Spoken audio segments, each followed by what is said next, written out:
Hi, it's Larry here of Xbox Live's Major Nelson. I'm here with Brandon Powell from the accessories team. Brandon, welcome. Thank you. I want to talk to you about what your team does before we kind of get into the cool stuff sitting in front of us. You guys work with all of our third-party accessory manufacturers, right? Yep. We run the partner development program for Xbox, helping our partners bring great products to the platform.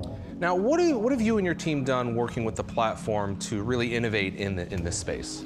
Yeah, to enable great accessories, we worked closely with the console development team to ensure that we had all the building blocks needed to make this great.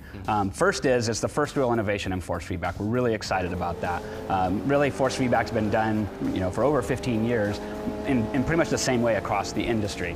What we've been able to do is work to build an entirely new way. Previously, you used to have some canned forces that a developer could push down to the device to try to simulate the feeling that they wanted.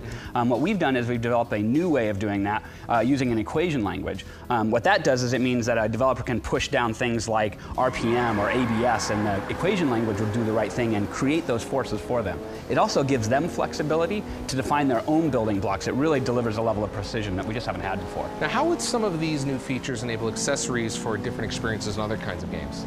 It used to be that hardware had to fit into predefined categories, so you had things like controllers and racing wheels and so on. What we've done is we've created a new level of modularity in the platform. So think about things like fight sticks. A lot of fight sticks these days are customizable. You can actually move where the buttons are physically located. We can now communicate that directly up to the platform so that your favorite configuration is communicated to the game, and you get to play the way that you want to play. So it's not just button remapping, there's something else going on there. So yeah, in addition, we have, going back to that modularity point, there's additional components can be added over time. So think about on your racing wheel, you can add things like different shifter configurations. You can add different pedal types. You can add things like gauges. So think about your RPM gauge or your speedometer or things like that. One of the things that gamers are concerned with is controller pairing. How does that work with, like, for instance, with these devices? If you don't know what controller pairing is being able to see the hardware and mapping the right hardware to the right player. So when I'm taking my turn, when I'm done, I slide the wheel over, you get behind it, and now it immediately maps the right controller to the right person. Seamless, it just works. Now, you brought a couple of the wheels here today, so let's dive in here and take a look. Explain what we have in front of us. Yeah, let's start with the Thrustmaster 458 Italia. A couple of things going on here. Number one, clearly it's a one-to-one mapping of that classic 458 Italia wheel, which fans just love. It's got sequential gear shifters, has metal pedals. This is a fantastic wheel. It also has brushless motors, which one means it's very quiet, so you really feel the precision of the force feedback in it.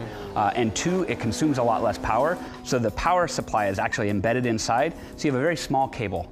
All right, and over here, Brandon, we have the Mad Catz wheel. Yeah, when you look at the Mad Catz wheel, a couple things you can see right away. Number one, the very small size, you can start to get a sense of that modularity that we talked about. This wheel you can buy in a bunch of different configurations, so you get the configuration that's right for you, and you can add on over time. The wheel is swappable, so when you want to do F1 racing or GT racing, whatever your favorite racing style is, you're going to be able to buy wheels that map to that style of racing. Right, plug right in. Instead of a whole new unit, you just buy the wheel itself. So you make that initial investment and then just add the pieces you want over time. And when you look at the pedal set, it actually looks like a cockpit. It has a level of adjustability that we haven't seen in pedals before. You can actually adjust the width between the pedals, you can adjust the pedal throw, you can change out springs for the amount of dampening that it gives, for the actual resistance. It feels fantastic. We're really excited. Now, these are some serious kit, but I've seen a lot of questions about Xbox 360 wheels and Xbox One. These are just for Xbox One. That's correct. What's the story with Xbox 360 wheels working with Xbox One? Yeah, we started at the top talking about the level of innovation that we've done in this platform, and with that level of innovation means some things aren't going to function going forward. When we think about things like the controller pairing and we think about the level of force feedback changes, unfortunately the Xbox 360 wheels are not compatible with Xbox One, but the level of definition and performance that you get out of the Xbox One wheels is amazing. Brandon, are there any other accessories that racing fans should know about? Beyond the racing wheels themselves, we also have the Polk N1 soundbar coming out this fall. It actually has a Forza racing mode specifically designed with the Forza audio engineering team to really put you at the center of the action and highlight where those sounds should be on racing experiences. So when you're playing Forza and other great racing games, you're really going to feel like you're in that car, in that race, having that experience. What are you and the team most proud of?